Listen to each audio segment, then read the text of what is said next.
Okay, folks, cheap energy is everything. It's your jobs, it's your economy, it's your productivity, it's your profit margin. It's what enables you to do things, to be creative, to expand, to grow, to do research, to afford to go places. Energy is everything. Cheap energy is why America flourished and led the world through the 50s, the 60s, the 70s, and the 80s, even while we were having bad economic times in the 70s. Why? Nuclear power plants provided cheap energy for the whole country. We had 200 nuclear power plants producing cheap energy.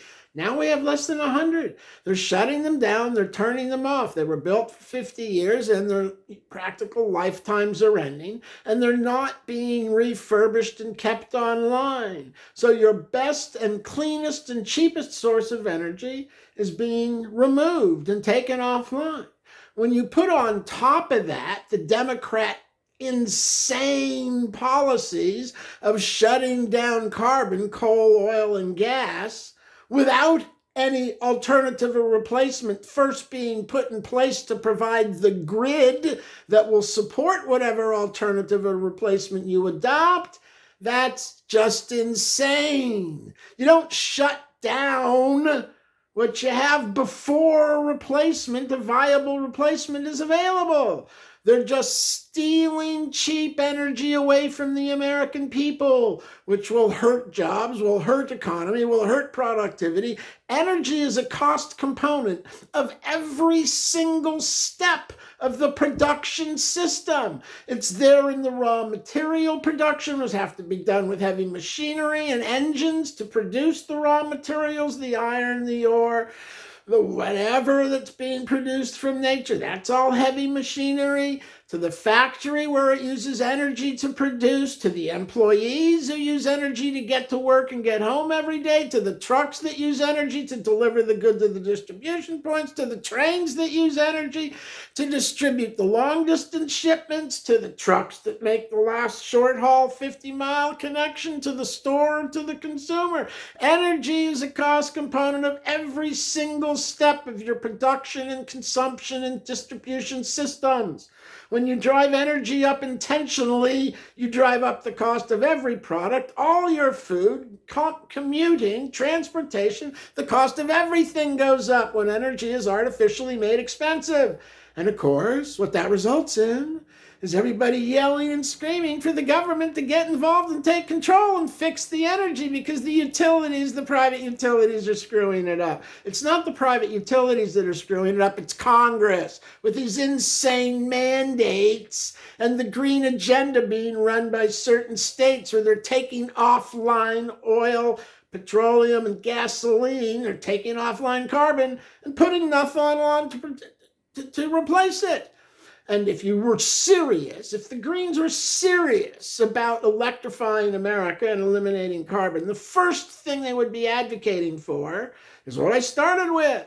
Not taking the nuclear power plants offline, but refurbishing and bringing them back, because that's the cheap energy source that funds humanity's economic and productive systems. That's what Europe has relied on. The French nuclear power plant rings are the reactors that create the cheap energy that sourced to all of Europe with the surplus that France didn't need. Now that the reactors are offline for repairs, over half of them, how you mismanage that is mind-boggling. You do one every year, so they're never all offline at the same time.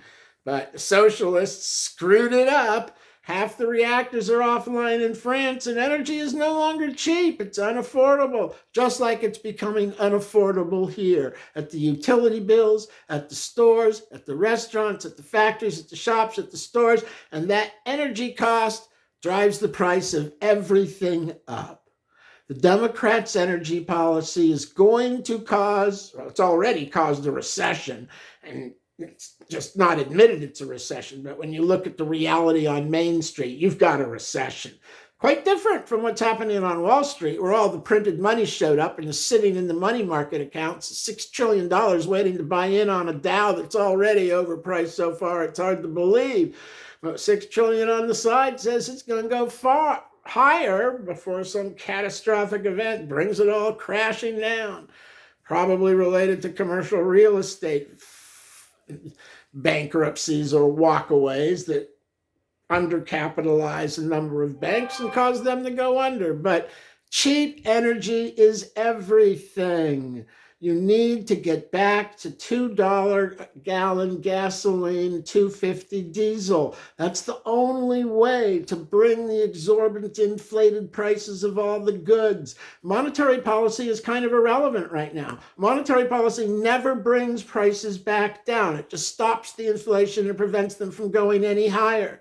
But monetary policy never brings prices down. It just arrests what is in the process of occurring.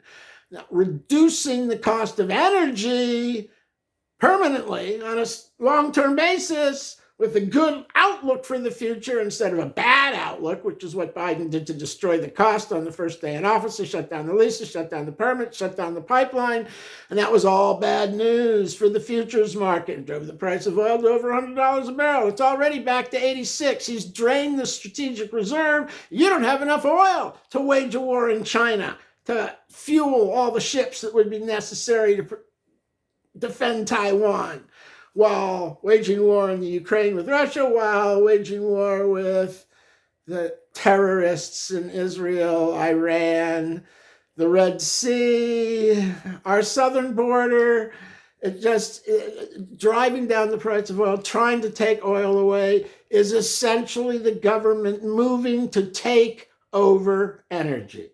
To take over energy so that they can begin rationing it only to their political and philosophical supporters, while denying it to the actual producers of things, like the farmers in the countryside who won't get diesel fuel because they need the diesel fuel to keep the lights on in the city with the people that produce nothing.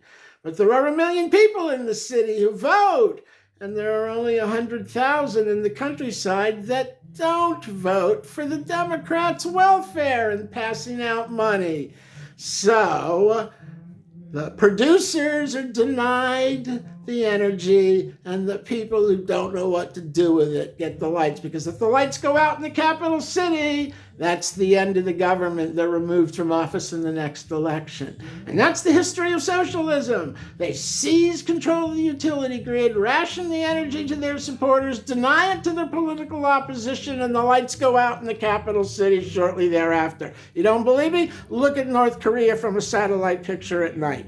Energy is everything. The only way to stop what's happened is to drill, baby, drill. And the only way to get there is to put Donald Trump back in office with a Republican House and a Republican Senate, or this country's gonna go to literally crap in a basket.